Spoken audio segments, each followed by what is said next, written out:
Hey guys, welcome back. I'm pretty excited about today. I have a beginner tutorial for you, teaching you everything from beginning to end. So if you're new to the channel, please like, subscribe, and let's see what we're gonna make.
First things first, let's just launch Unreal Engine 5.5.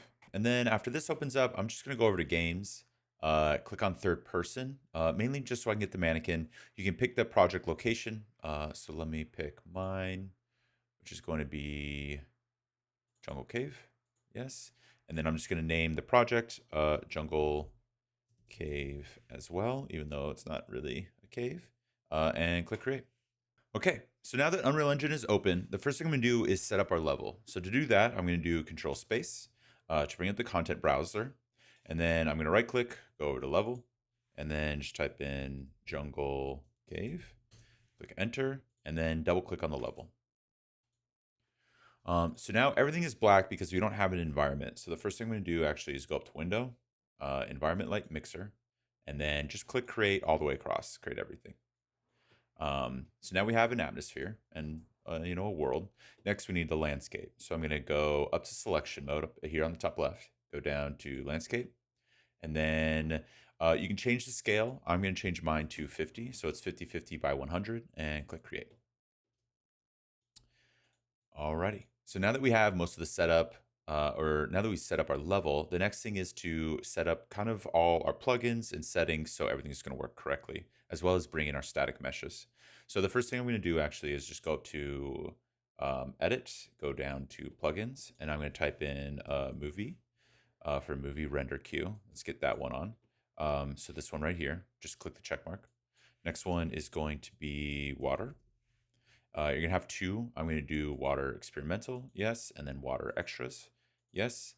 And then I'm not gonna restart. I'm just gonna close this down, and then I'm gonna go over to project settings.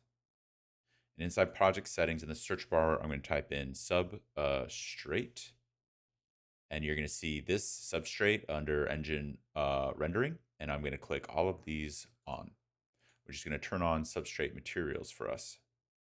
And then now I'm going to restart now and save everything. The next thing I'm going to do is bring in our main piece of asset. So if you open up Fab, you can find the electric dream environment right here. Oh, everything just opened up and it's all crazy. Close you down. So you can find the Electric Dreams environment here. If you click on it, you can download it. And what it's going to do is it's actually download its own project folder. So you're going to download an actual project that you can open up. So download that and then open up using Unreal Engine.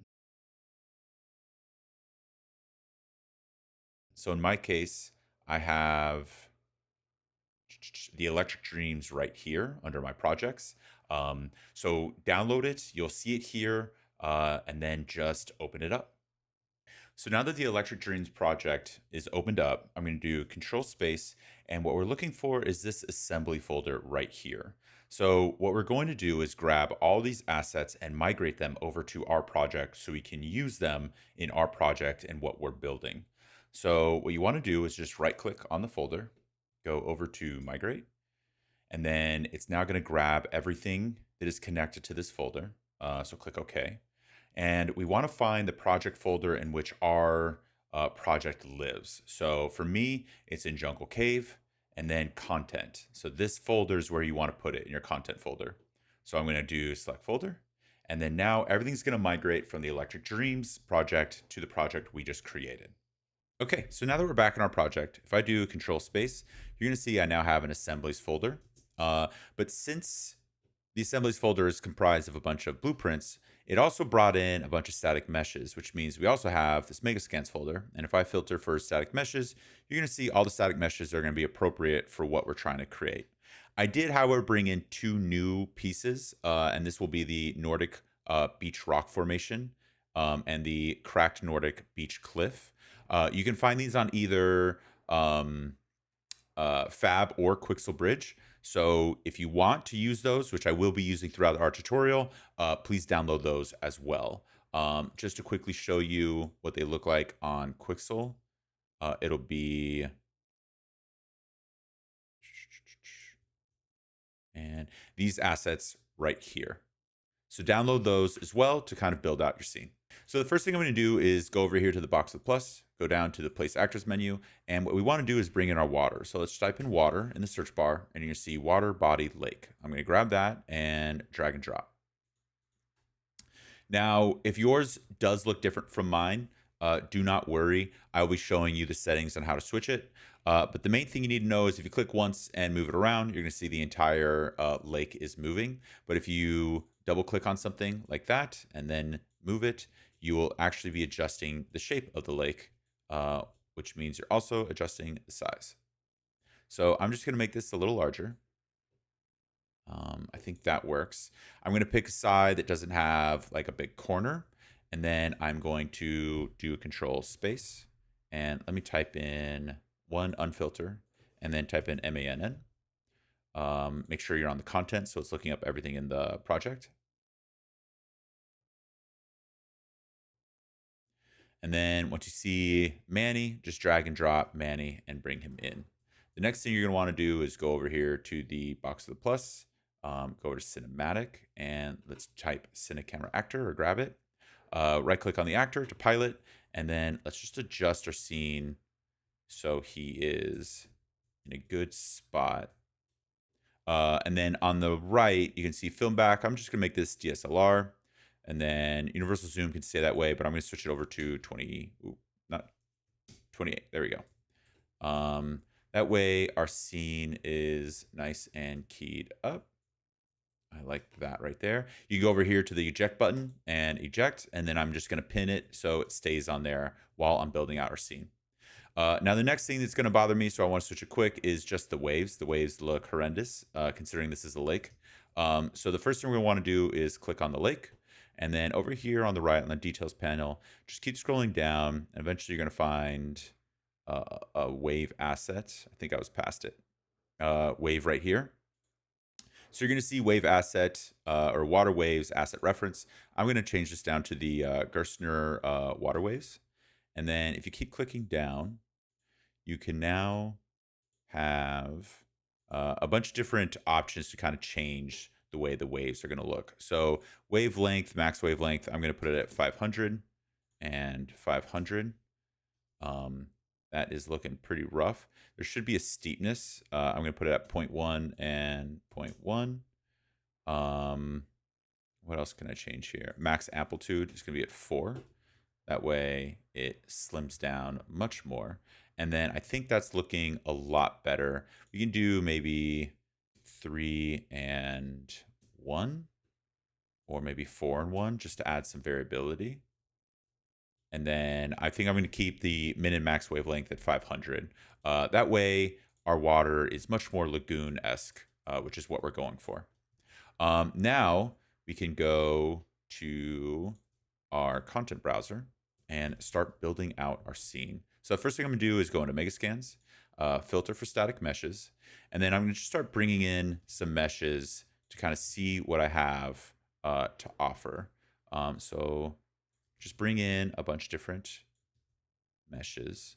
I also do want to note one thing. If you did not enable substrate, these will come in black because these are substrate materials, and without enabling substrate, they won't be able to be used. And just to kind of give you an idea, so substrate is a new material process, I guess, that is going to be replacing what we're currently using. So if you go in, go to hierarchy and open this up, you're going to see it is much different because now you have substrate shading models.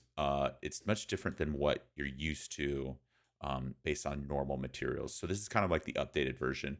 And later in our tutorial, it's going to offer a lot of very interesting ways to build out our scene because we can play with like the lichen, for example, that is going to be on and off our scene. So you can see how the color of the lichen is changing and the contrast is also changing. So we can adjust and play with our scene. Sorry, we can adjust and play with our materials that will affect our static meshes. So now I'm just going to keep bringing in our static meshes so I can know what we have to play around with.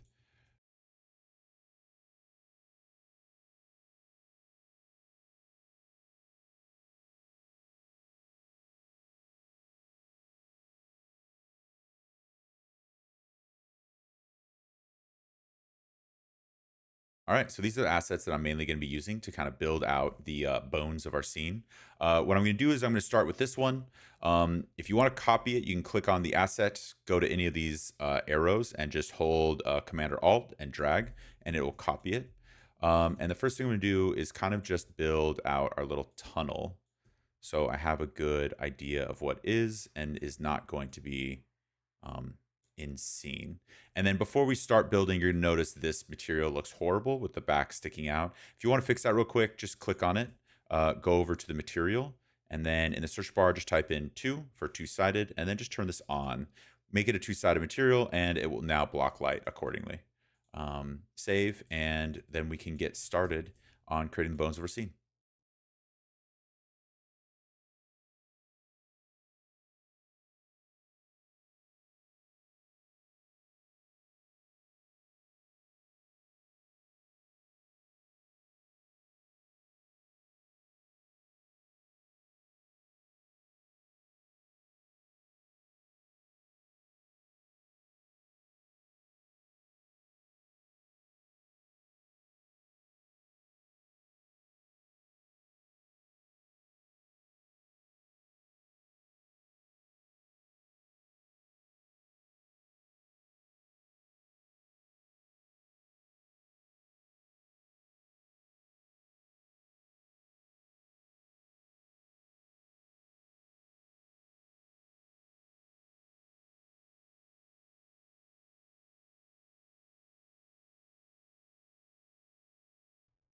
Okay, so now I just have the basic bones of our scene. The next stage here is really bringing in the other assets to slowly build it out and give it more life. So now I'm going to be bringing in new assets and kind of doing the same thing, just dragging and dropping them into our scene to create some variability and finish building.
Okay, I definitely want to make some more changes, but for now, this is a really good start to what I'm trying to create. The next thing I'm going to do actually is go over to the blueprints and add in some background to our scene. So to do that, I'm just going to do control space, go over to assembly. You can uncheck static meshes, and in this case, just do blueprint class, and go down, and we're going to try and find the big monoliths that are used in Electrotrine. They're right here. So just drag and drop one into your scene. It might take a little second to load since it is a lot of stack of meshes kind of put into one. But once it loads, use these and kind of spread it around to add some background to our scene.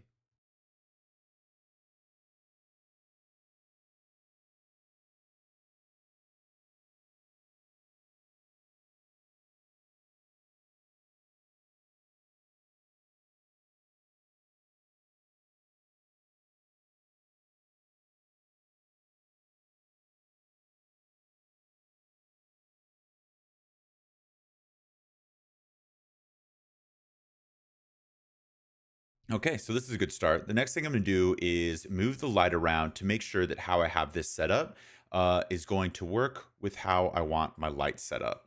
Actually, first, I'm also going to be using the big monoliths to kind of frame either side of our scene. So I'm going to move those in now.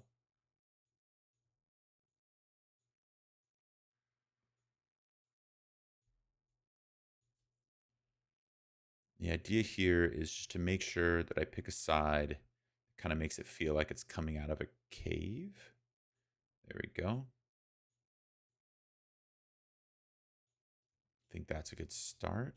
And then the next one, let's grab maybe this guy. Bring him over.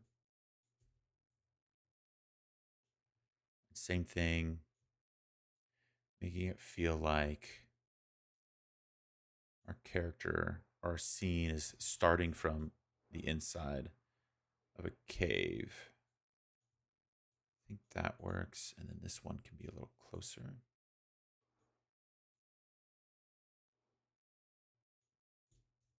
Like that. And then we can now take both of these. Click the world so you, oh, world's not fixing what I needed anyways. There we go. And then I'm just going to copy them back so I get a little more length to our scene. And we can clean up everything later. I definitely don't want you to have what you have, but I do want some in the screen. So that looks good. And then now I'm just gonna have to block the back. So to do that, I'm just gonna go for the box, hit the plus, go over to shapes and add a cube. Hit R to change the scaling. And then let's just move it in place to the back of our scene. And then you can kind of adjust it as needed so it fills up our scene and no light is coming in from the back. That way, now we have a nice dark entrance into our scene. Now, the next thing we're going to want to do to make sure everything's good, let's actually bring in a post-process volume, and then we can adjust the light so we get a nice base lighting before we jump into finishing out our scene. So the first thing I'm going to do actually is just some organization. So I'm going to do the plus on the folder and do cinema, objects, and then this does not have to be inside cinema. Oh, the scene doesn't seem like it wants to work with me. Oh, because everything's inside cinema. Got it. Okay. And then I'm going to bring all the objects into objects.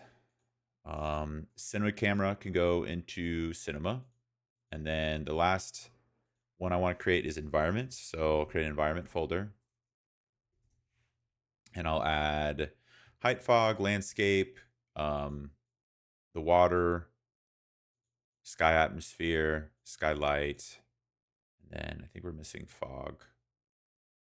It's all at the bottom. Okay, so then the objects, I'm just going to grab all the objects, throw them in the object folder, and then environment folder. And now everything is nice and organized.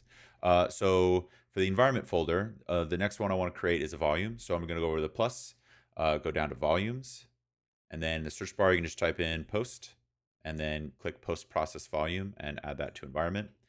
In here, I'm going to type in unbound, or yeah, UNB, unbound. Click this, which means it's now going to affect our entire scene. And the only thing we're going to do right now is just exposure. So type in EXP, go down to min and max EV, and let's just do probably -3 and -3, which is going to basically set our light so it's not moving around as we go through our scene. The next thing now is just making sure that the sun is coming in from the direction we want it to. So now you can click on the directional light. You can undo the search bar. I'm just going to move the sun around so it's kind of doing what it's doing right now. So it looks like these are blocking. So let me move these. Actually, I'll just delete this one. This one. That way I know the angle is unimpeded. And then I'm going to go back to the light, kind of play with it a little. Maybe I put it too low to the ground. There we go. That's kind of where we want it shining.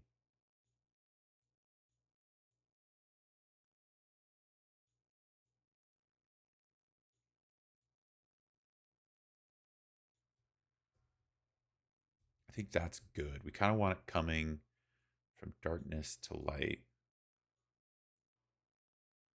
I want it shimmering off of this side.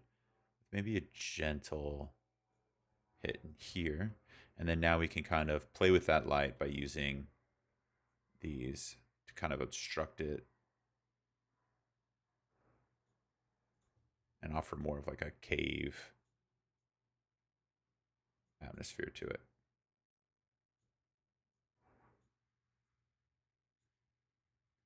So now scene is something like this. Maybe I can use you in the background.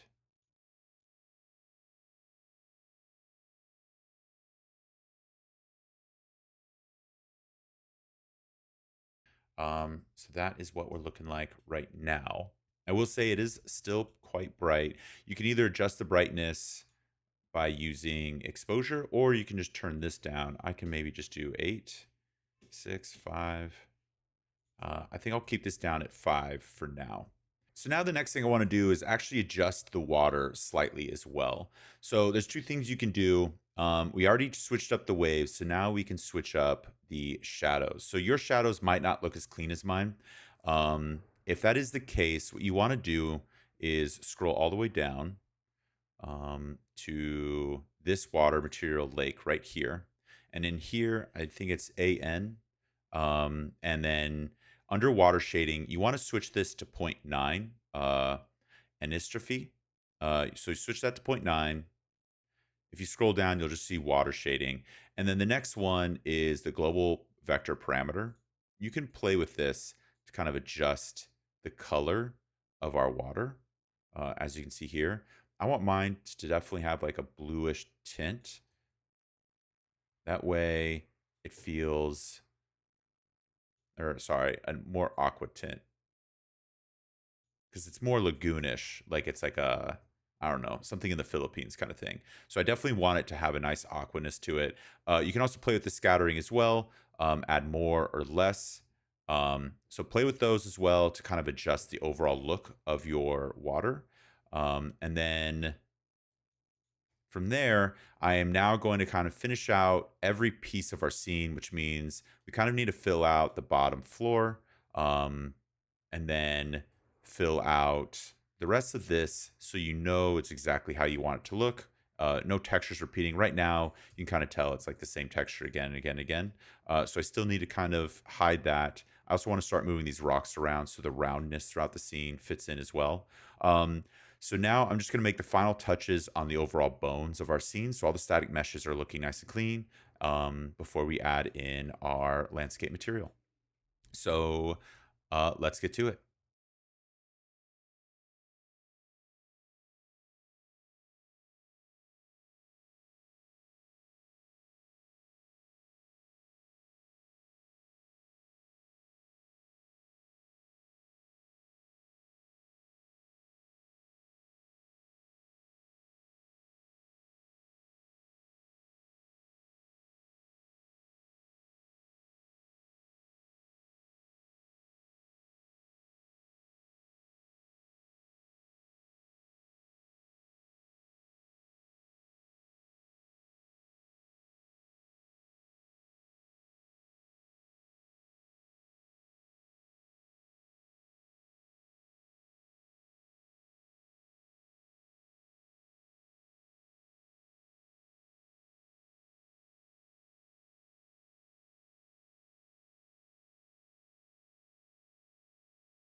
So I do want to stop right here. If you notice the material is black when it's not in direct sunlight, that is some issue that has been popping up for me quite often. A quick fix is actually just clicking on material, clicking over here, and then you'll notice the issue is it says MS default fuzz material. It's not supposed to be a fuzz material, so just switch it over to default material, and it should populate and switch out correctly.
Okay, now we can add in our landscape material.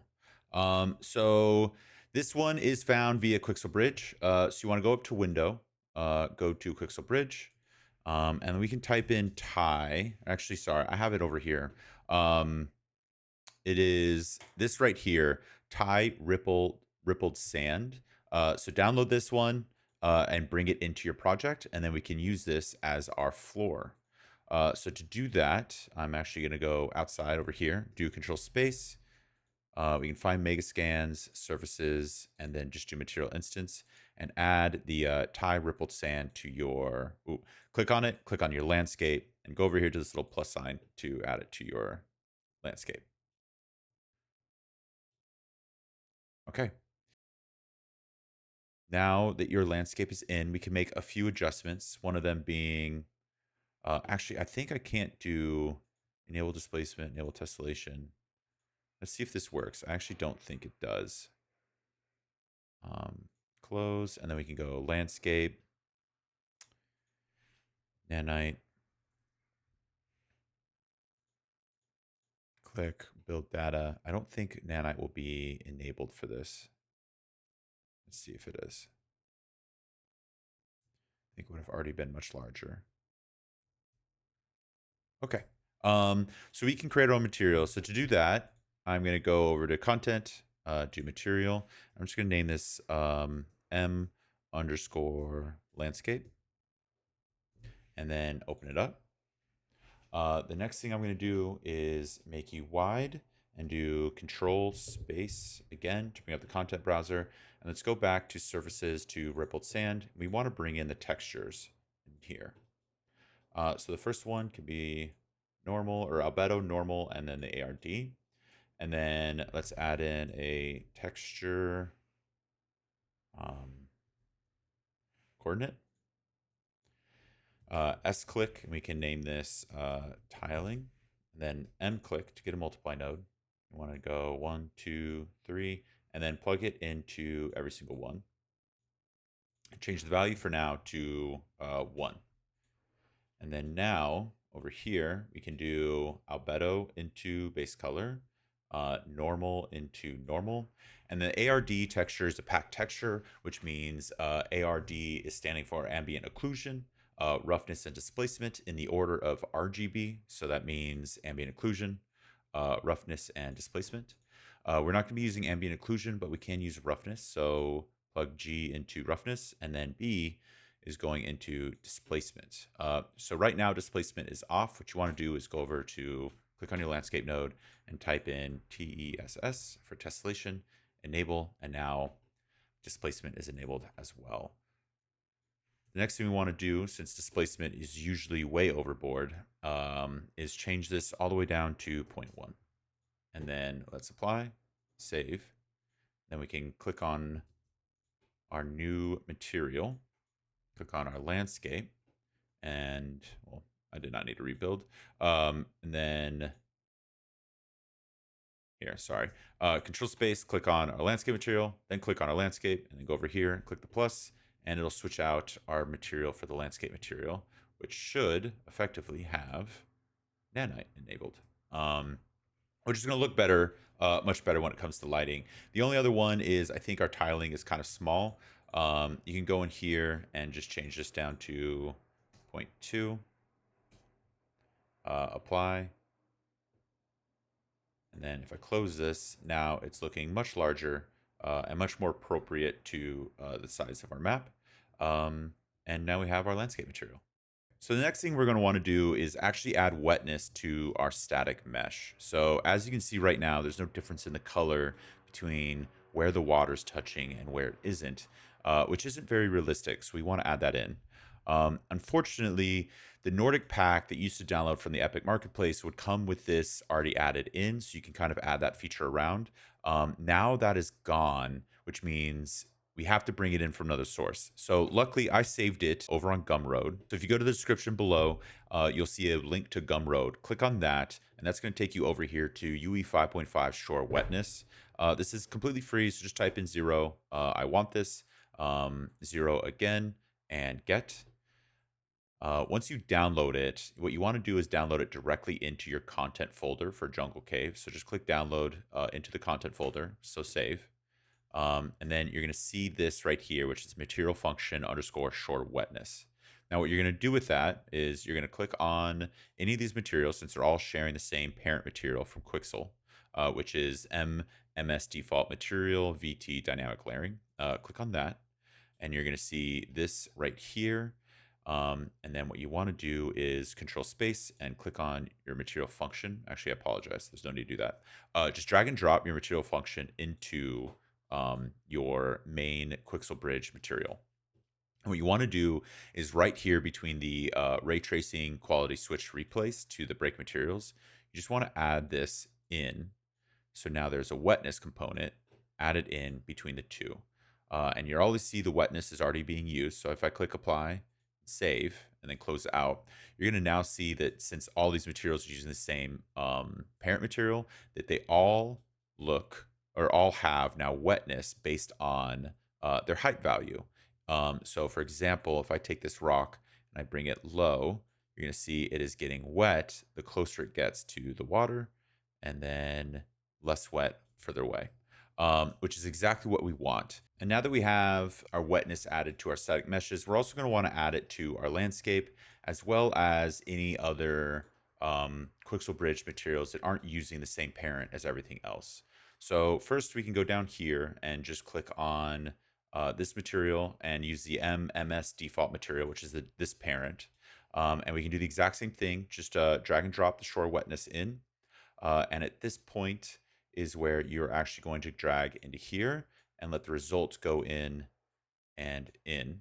So that's how you're going to add it to this one. So save and close. So now all these materials using the other parent material are also all wet. And then the last one is going to be our sand. We want our sand to be wet as well. So to do that, we can go over to the landscape material we made, open that up, and then again, control space to bring up the content browser and drag and drop our material function. Now here, I could be doing it wrong if I'm being honest, but it does work where you have to use the make material attributes to kind of coalesce everything into one node, or collate everything into one node, and then kind of move into the shore wetness, and then it's going to come out into a break material attributes and kind of enter everything here. So to show that, I'm going to right click and do make material attributes. And then drag base color in, exactly same as I have it here. So normal is going to normal, roughness is roughness, and then displacement. And then you can actually hold down Command or Alt and click all of these undone. So this is completely untouched.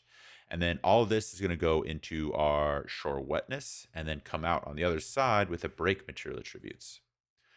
So connect in just like this. And then now, same thing we did before, base color, roughness, roughness, normal into normal, and displacement into displacement. So that is now the changes to our material. If I click save, and close out, you're now going to see everything is wet. I will say, though, it's a little too drastic for my taste. So to fix that, let's first make this into an instance. So I'm going to right click and do create material instance. How it comes in is fine. Click on the material instance, click on your landscape, and then switch them out. So now we are using an instance of our material. And then we can double click to open it up, close you down. And then in here, you're going to find global parameters, which is the wetness color, and then scalar for beach foam. And this is really where we're going to hang out. So I'm going to bring down the contrast as much as possible. And then the foam intensity and the foam itself. I'm actually surprised this isn't updating for some reason. Let's do 0, 0, and 0. There we go. There's the line. So what we're trying to do is bringing this to be less faded. So back here, it's dry, but up here, it's wet. So we can just increase beach foam intensity just slightly. See how quickly it kind of spreads out. But it's still a little harsh. So now kind of introduce some contrast there. And just play with it so the lines are just a little more blurred than you see it. This is already looking much better. I'm just going to play with it just a tad more.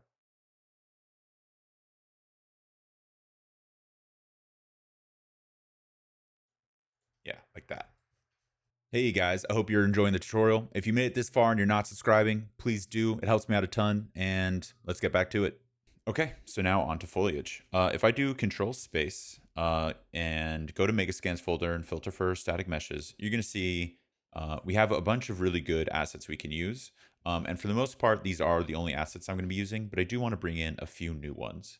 So I'm going to go over to Window, Quixel Bridge, and then I'm going to have it in local, but I'll show you the names.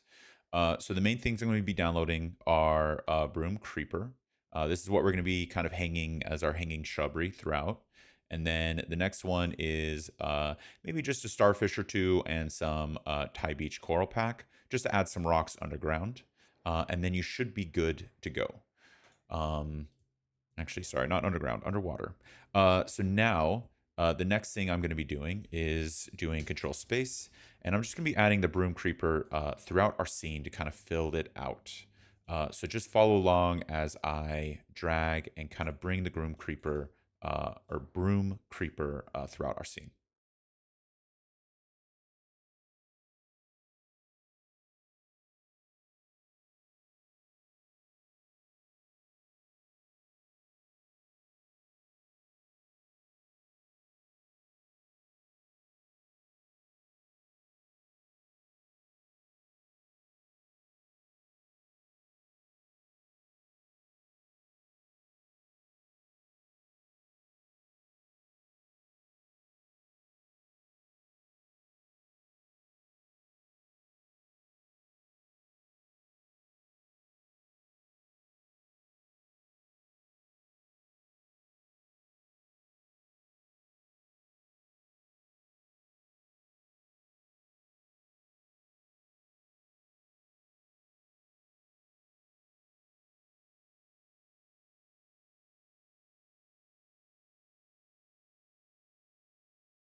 Now that our broom creeper is in, the next thing we can do is actually open our foliage mode. So if you go up here to the top left where it says selection mode, just switch over to foliage. And then here, if I do control space, I can bring in the assets that we just brought in or we just downloaded, which is the Thai Beach coral pack, some starfish. So I'm just going to grab these and go all the way across and drag and drop them into our bucket. The next thing we can do actually is go down and bring in some new assets as well. So I'm going to bring in maybe a few elderberries, maybe some ferns. What else could we do?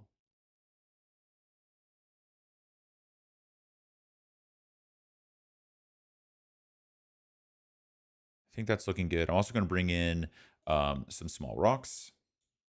And then maybe some taro as well. So now we have all this in our foliage bucket. What we can do is we can scroll to the very bottom, click, scroll to the very top, click, and then uncheck. So now nothing is going to paint no matter what I do. The next thing we can do is go in and just grab the corals, which is just going to be these top ones. And click, shift click, and then check. So they're all checked. And now I can use this to start building out our scene. First thing I'm going to do is actually bring down brush size. 20 is good. 0.08 actually is also good. And then you can start painting. If you notice you're not painting, go over here to the filters. In my case, I have it on static meshes. So I'm going to unclick that and click landscape. So it's only going to paint on our landscape. And then start painting away.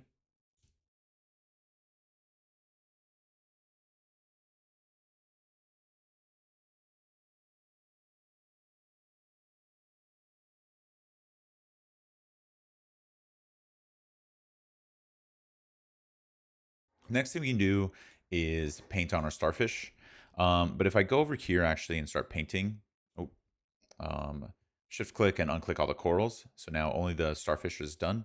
Also, if you shift click and try to erase, it won't erase unless it's checked. So just make sure to check, erase, and then I can uncheck. So now if I put the starfish down, you're going to notice the starfish isn't appearing. And if I zoom in right here to where one of these starfish is, you're going to see it's actually going under our scene.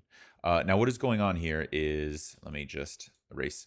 What is going on here is the displacement is rising the landscape. So we need to offset the Z value so these things paint on top.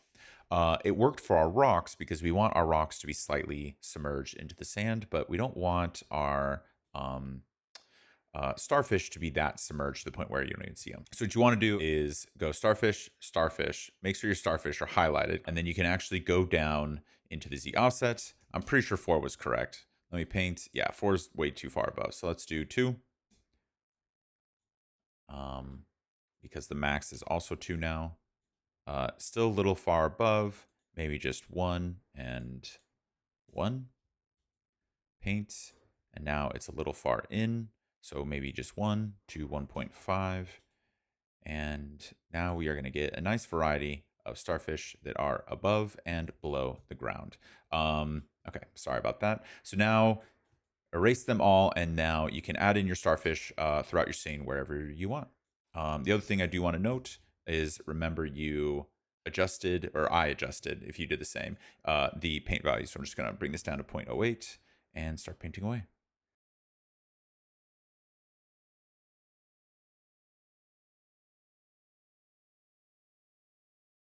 So now that our starfish are in our scene, I'm going to uncheck those and then move on to our rocks. So the rocks, I just want normal rocks in here instead of corals. So I'm just going to play around with adding some rocks in here. For this, the density can be much higher.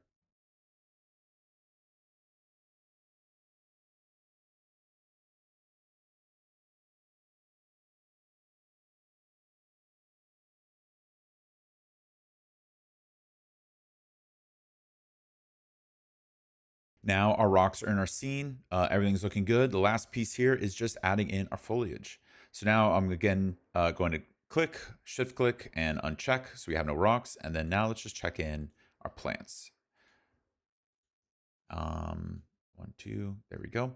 So now the one thing I want to do here is One, we want to switch off landscape, so it's only going to paint on static meshes, so make sure it's filtered for static meshes.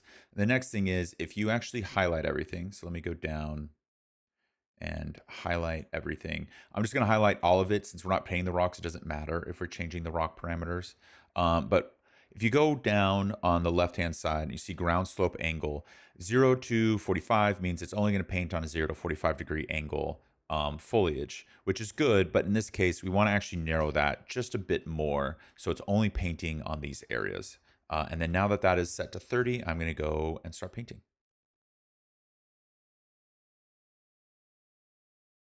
I do like the amount. I will say it is painting a little too much. If that is the case for you, again, just decrease the density. I think I'm going to do 0.2.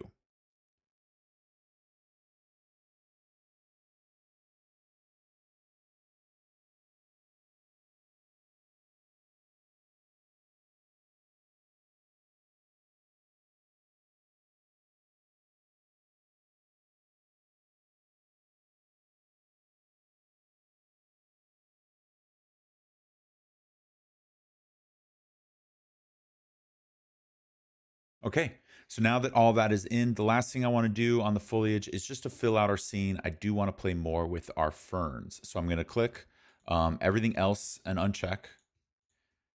Leave our ferns checked. And then I'm also going to increase the ground slope angle so the ferns paint outside of where we have our foliage right now. So what I'm going to do there is actually make it 75 and then start painting away.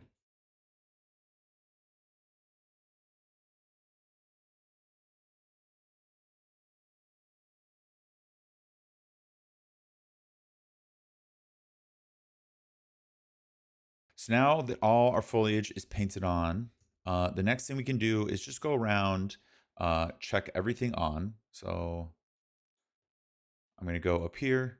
Oh, didn't mean to do that. There we go. All right. Up and then down. There we go. Technical, technical difficulties. All right, clicking. So everything is on. Next we can do is just kind of make any minute changes or deletes that you want to make. Overall, I'm liking it. I do feel like there might be areas where it's a little too dense. That's all looking fine. Like maybe that can go away.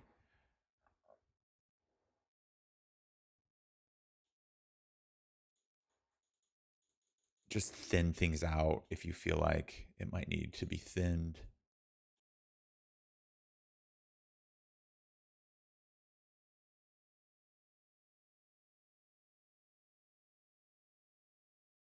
Cool.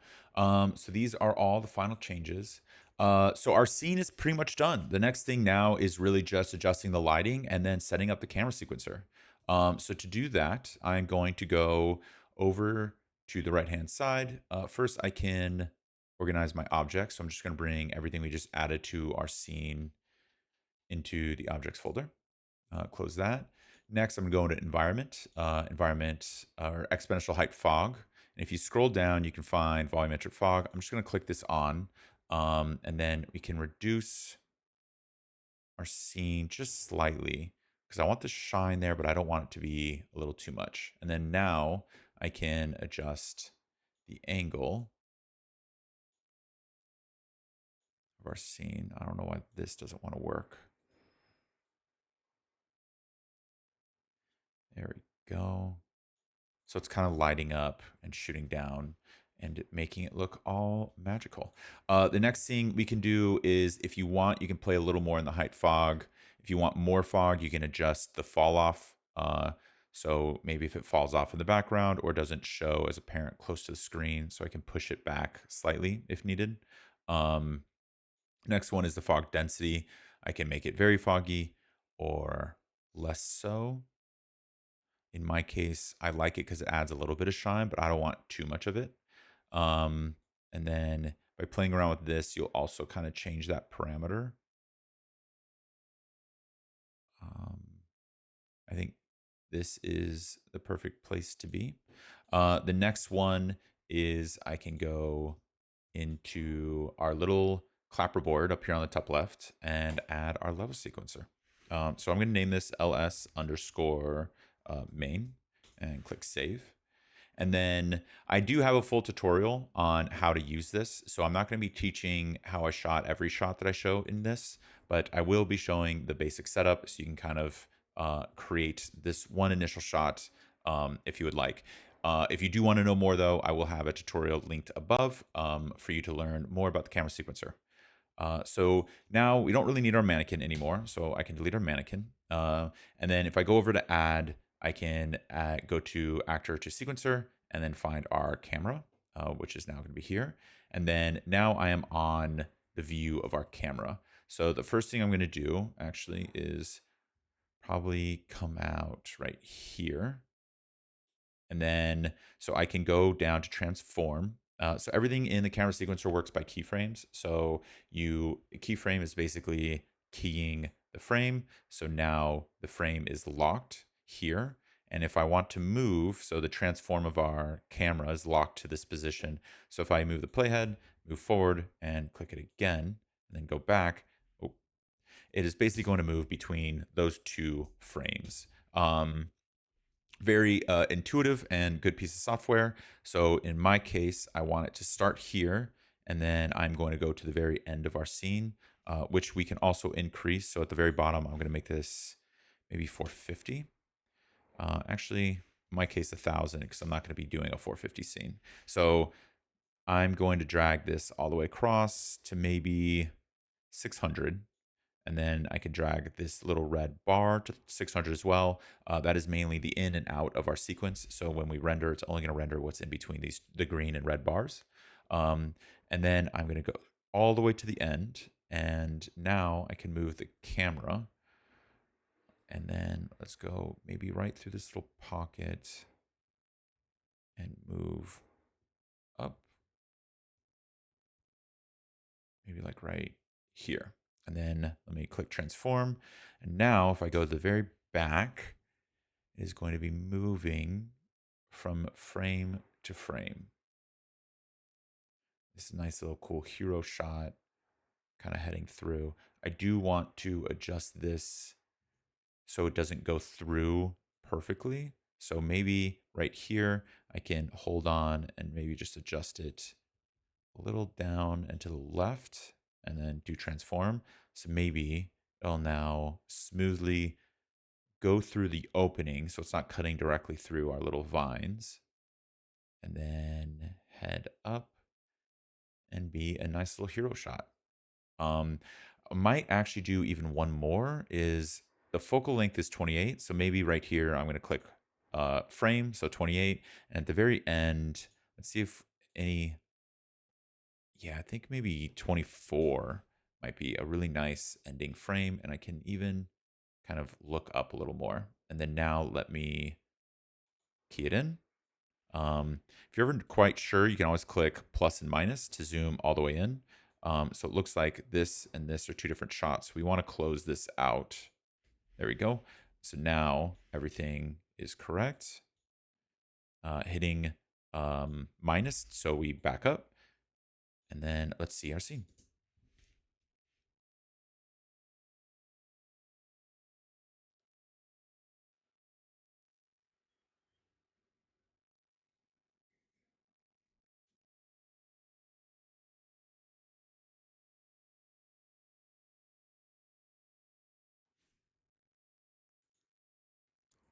Okay, I think this is a really cool hero shot. The only thing that we're missing is some camera shake. So if you want some camera shake in your scene, let's just do control space. We can go uncheck the static mesh, go over to content. Let's right click and open blueprint class. And then when we go down in classes, we can go over here and type in camera shake. And then you want to find camera shake base right here and click select. Let's just name this camera.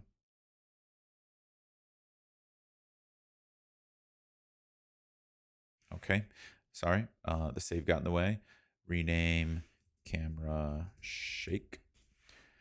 And then let's open it up. It's going to bring up a grid, which is not what we want. So this is it right here. We don't want this. Close it back down and then open it up again. And now it's going to be really what we're going to be using. So go over here to root shake pattern and let's change this to Perlin noise. And then now it's going to let us do a bunch of drop-down menus. Timing or duration is really what you want to change to 0. That means it will go infinite. There won't be a time schedule that it's set to, which is really what we want. And then the other one here is changing the location, amplitude, and frequency. So amplitude is going to be the, I guess, the peaks and valleys of what we're doing, whereas frequency is going to be how often the peaks and valleys occur. So I'm just going to change this to 0.5 and 0.5 for both. If you want to get further into the weeds, you can. There's X, Y, and Z, where you can change the specific values for X, Y, and Z, amplitude and frequency. However, these top two are more the wholesale approach. These bottom two are more keying in specifics. When you really want to have a realistic look, I would spend a lot of time playing around here till you feel like it looks the way you want it to look. But in general, 0.5 for the location and amplitude multiplier, or location amplitude multiplier will be the best bet. So these up here and these right here. So I'm going to hit compile, save, exit out. And then now in our camera sequencer, if I go over to the camera and click this plus sign, I can now see camera shake right here, and the camera shake we just made is right here. So just click on that, and it's going to be this yellow box right here. Again, since we made the duration 0, we can now increase the scale as much as you want. So I'm just going to let it encompass the full scene. And then also this might be a little short, so I'm going to switch that as well. So everything's pushed back and filling the entire scene. Camera cuts can go all the way as well. And let's see what we made.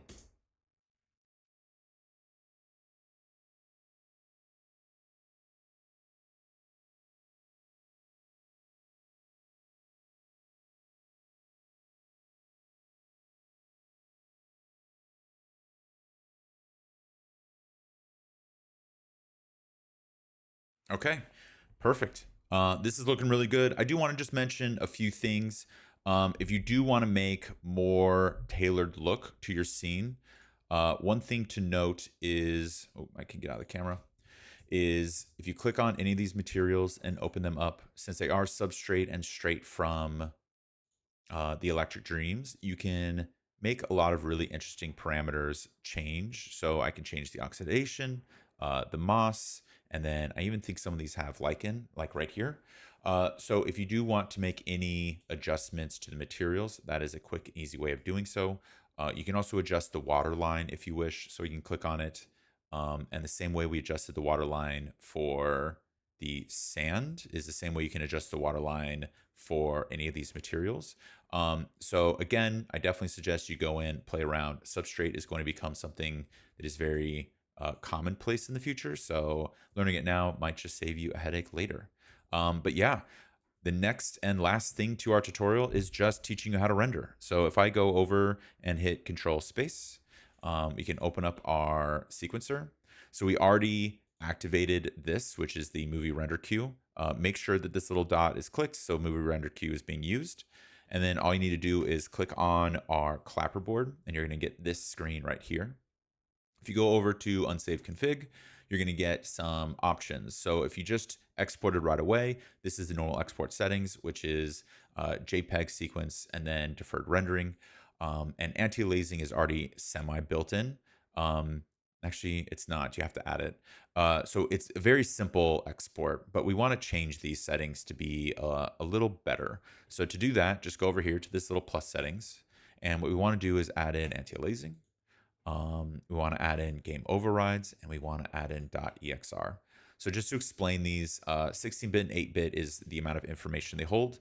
The main thing with the .exr is it's holding a lot more information than a JPEG. So if you want to adjust the color, the shadows, the contrast, the exposure of this scene, using .exr is much better. So we can actually get rid of JPEG. Deferred rendering can stay if it doesn't really adjust what we're doing. Anti-aliasing is basically the amount of times it's going to compile a single export. In my case, I'm just going to make this 6 and 6, which is above the natural anti-aliasing. So you just need to override this. The only thing this override means is if by adding anti-aliasing, there's already a set amount of anti-aliasing that's going to occur. This is basically saying override that and do more.